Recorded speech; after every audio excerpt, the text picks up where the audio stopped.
obviously not one to summarize a car at the beginning of a video, but this thing is sublime. It truly is a beautiful driving experience. And it's actually unlike any supercar, really, that I've experienced of late, because even though this is in the modern classic series, the DBS is only 10, 11 years old. This is, I believe, a 2008 model.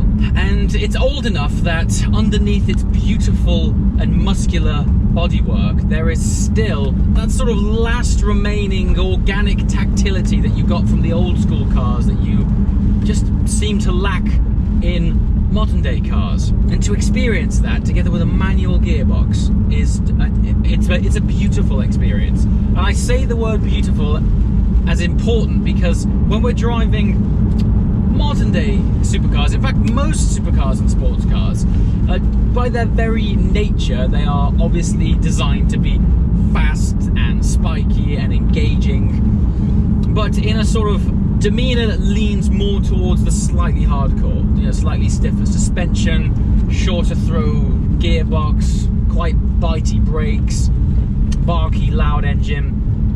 In a way, this has all of those things, but just Aston have shaved the edge off all of them, just rounded it so it becomes this more gentleman's express rather than this out and out brutish supercar. And actually the aesthetics of it, the way this thing looks, actually summarizes the entire embodiment of what this car is all about. Because on the one hand, I think you'll agree that it looks aggressive and muscular. It's chunky and it's manly. But on the other hand, it has this elegance to it. It has this timeless design and beauty and soul to it, which is so evident in the way this thing drives. And I know I'm summarizing this from the get-go, and I will run down all of the characteristics and reasons why it feels like this shortly, but I just want to draw you in. I want to set the context of what a stunning time I have had driving this car. I've had it now for 2 days, and I've left filming my bits to camera till the very end. The car, very sadly, is going back in about 2 hours time, so I don't actually have a great deal of time to film this. But I wanted to spend some time with it so I could give you my true beliefs and immersion into what it's like driving the Aston Martin DBS. So what is it and what's it all about? Well, first of all, this is a very special car because it has come from Aston Martin Works. Now these guys are taking care of some very impressive projects right now. So while Works does look after cars like this, which is more of their heritage division, they're working on right now a DB4 GT Zagato continuation. So think of the tried and true methods of engineering and building a classic car, but with modern day components and design elements applied to it. I cannot wait to see the finished article. Anyway, we will be stopping by Aston Martin Works in the future, but for now, they've been very kind to put me in the seat of this Aston Martin DBS. So, it's based on the DB9. Obviously, out of the gate, that thing was a beautiful looking car, but the fondling and fettling that Aston have done to this car, having experienced a DB9, have just transformed the driving experience no end. Mostly because this is still a driver-focused car, it is that familiar formula. More power, less weight. So it's running 510 horsepower. And in this day and age, that doesn't sound a great deal. I know it is a vast amount of ponies, but importantly, that is propelling less mass. So this is just under 1,700 kilograms now. Don't forget, this is based on a Grand Tourer platform. The way they have achieved that is, you guessed it, through a disproportionate application of carbon fiber. So let me just run you through the list of things which have been made out of carbon fiber and ultimately contribute to a much lighter DB platform. So the drive shaft, we have carbon fiber door handles, and internally the door surrounds of the door handles are also carbon fiber. The entire front fascia of the car, the bonnet, the diffuser, and it is a colossal carbon diffuser, the boot lid and the boot enclosure are all made of carbon fiber. And there's one more major component which is carbon, or not strictly carbon fiber, but of course a carbon ceramic component, which has contributed a massive weight saving to the overall car, is of course carbon ceramic brakes, which are fitted as standard. getting at is here, Aston really went and put this thing on a diet. And that's not where the weight saving stops. In fact, really that's where it starts, because not only did they use a massive amount of carbon fibre, but they also used a huge amount of extruded and bonded aluminium. A massive amount of this car's panels and chassis are aluminium. And all of these weight-saving measures have indeed added up to a glorious driving experience. Now, to set a bit of context as to how heavy-hitting this car was when it launched, without any options, the DBS in 2008 was £180,000. In 2008, okay? So it was a heavy-hitting car back then, and by the time you put some options on it, it was well in excess of £200,000. Now today, these cars, and I have looked because I have deeply fallen in love with the manual DBS, and we'll get around to that in a minute, because this 6-speed manual gearbox is entirely why I'm driving this particular car. If you go online, you'll find DBSs ranging anywhere from sort of high 80s to around about, all the way up to about £130,000. Good Lord, am I tempted. This is in a pearlescent silver. I would love one of these in black. Just all black, manual gearbox. And let's talk about that manual gearbox and of course the engine it is connected to. So this is running the long-standing 6-litre V12. I mentioned earlier it's producing 510 horsepower.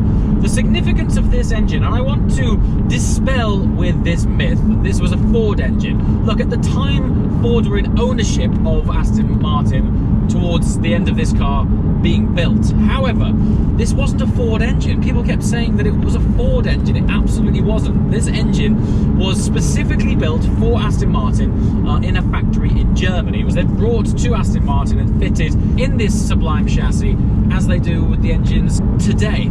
So despite the fact that this tops out at 7,000 RPM, because the gearing is so long, it actually feels like it revs for days. It just builds and builds and builds and builds and builds to this stunning V12 crescendo. But here's where things get truly unique when it comes to the driving characteristic of the DBS, particularly with the all-important manual gearbox. Now I say it's all-important because the manual box was only available on the early production cars. Soon after this car launched, they introduced the Touchtronic, which, without swearing, was desperately lethargic. That's as politely as I can put it. So the manuals really are the sweet spot of this car, namely because it's connected to this naturally aspirated V12, and ultimately you are entirely in control of this car, meaning it changes gears when you want to change gear, and when you do change gear it happens immediately based on the input of your arm. In the Touchtronic system, well, it didn't. It was very lazy, and you'd pull on the paddle and you might as well have looked at your watch and gone, any minute now it's going to deliver me a new cog. But with a manual, it's all yours. Now here's where it gets quite difficult but serene to explain what this car is like to drive. So the underpinnings of it, it's still last of the old school, really. There's no overly fancy electronics taking place in the chassis. It gets as advanced as pressing a button that stiffens the suspension, and unlike a lot of calibration in adaptive suspension, I've experienced buttons that you press and it kind of doesn't do anything at all.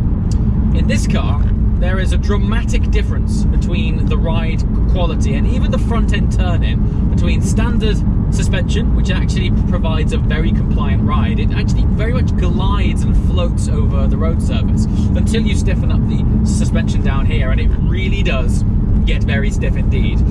But what that has the effect of is the front end turning in much sharper. Dare I say it, when you've got it off, when it's in comfort mode, there's this odd delayed weight transfer where you turn it in, the car settles, and then the body sort of rolls away and that 1,700 kilograms begins to show its face. But when the suspension is stiff, it just doesn't do that, unless you're really on it. So this is what's known as a transaxle layout, effectively meaning that the gearbox positioning is now very far back towards the rear of the car.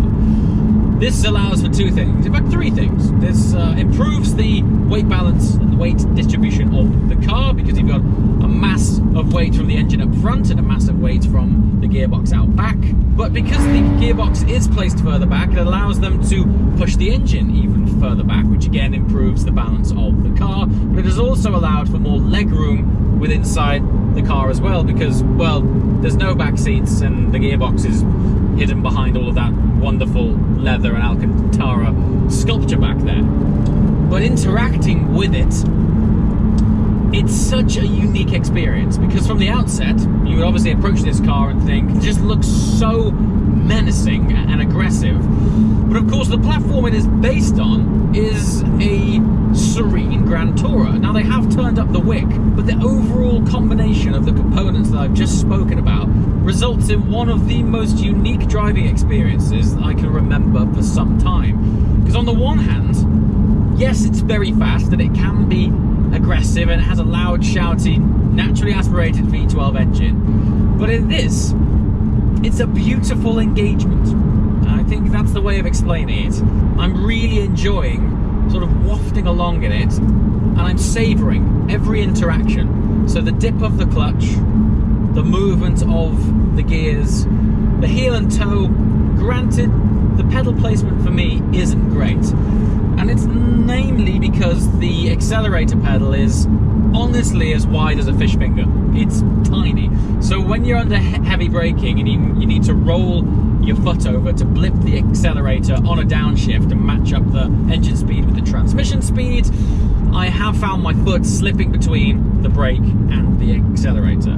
If I was to own one of these cars, I'd simply make the accelerator pedal a little bit wider. I mean, that felt like enough momentum to enjoy the car. That's what I'm loving about this Modern Classic series. You don't have to drive everything super fast in order to enjoy it. That's what's happening with new supercars, is we are right in the middle of a power race, a power war. Headline figures are getting ridiculous, where we turn our noses up unless something is over 700 horsepower. But these cars, it's not about that. It's about your engagement and your appreciation with the componentry and the way it makes you feel. And the gearing in this is long, but as a result, it allows you to rev it out for days. And it is fast. Don't get me wrong, it's a fast car, but it's not ballistic to the point of unusable. But the most unique character trait of this car is how it makes me savor every moment. When I'm going fast or when I'm going slow. When I move the gear stick, I don't know, I just feel a greater level of engagement. Not because it's a manual car, because of the way that this thing makes me feel. You know, some things are just hard to explain. Some things you have to experience. I'm trying my best to put into words the serenity of this car. There is another massive psychological factor behind this as well, is that you know how beautiful it looks. So when you're in it, I mean, I'm honestly, several times I have pictured myself in the third party, as if I'm a sort of helicopter from the outside of this car, watching it in my mind flow down the road. Not many cars have that psychological appeal. Sound and the way that it feels. This gear stick, now from the outset it looks like a robot's knuckle, but actually it's cold. It's always cold because it's made of a solid billet piece of aluminium. And when you look at the car as you approach it, you open the door and you look at it from the inside, it's a piece of art, just protruding out from the central console. It really is a stunning piece of sculpture just sat there on your dashboard. So that's what this car is all about. It's a lot more than just it being a car and it being driven and it being a driver's car, even though it's been very much engineered so. It is also a stunning sense of occasion. And I know I use this terminology quite a lot. I talk about theatre and engagement. This is theatrical going slowly. That's something that is very difficult to achieve, particularly in this day and age. As I just mentioned, we're chasing performance, we're chasing power. Why can't we chase emotions for a change? I'm enjoying this. I'm doing 50 miles an hour. I'm in fourth gear, ambling along 2,500 RPM. I'm loving it. I'm truly loving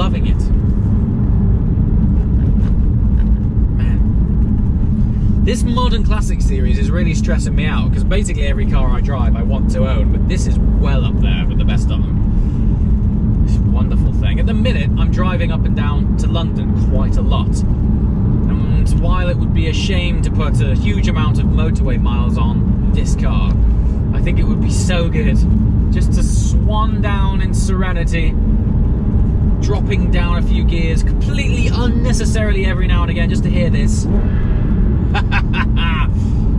What a wonder. But serenity is one thing. What is it like when you want to grab this thing by the scruff of its neck? Because after all, that is the other side of this car. Well, it's like this. Look how long the gearing is. That's third. That is third. I mean, you could destroy this B road in third gear alone. So here we go. Plenty of torque, over 420 pounds-feet of torque. So you very rarely actually rev this all the way out because there's so much performance available through each gear. Steering weight gives you lots of feedback. But when you're at this kind of speed, I do find myself wanting to stiffen up the suspension. So one press of a button.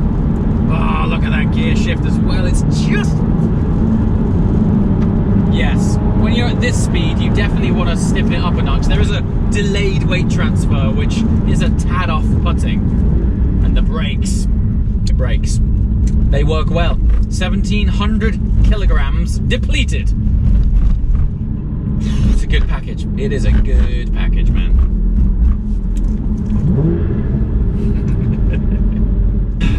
I'll take one in black, please. As always, guys, thank you so much for watching. I shall see you next time. Or not. If I'm in this, I shall just drive off into the sunset. Ciao!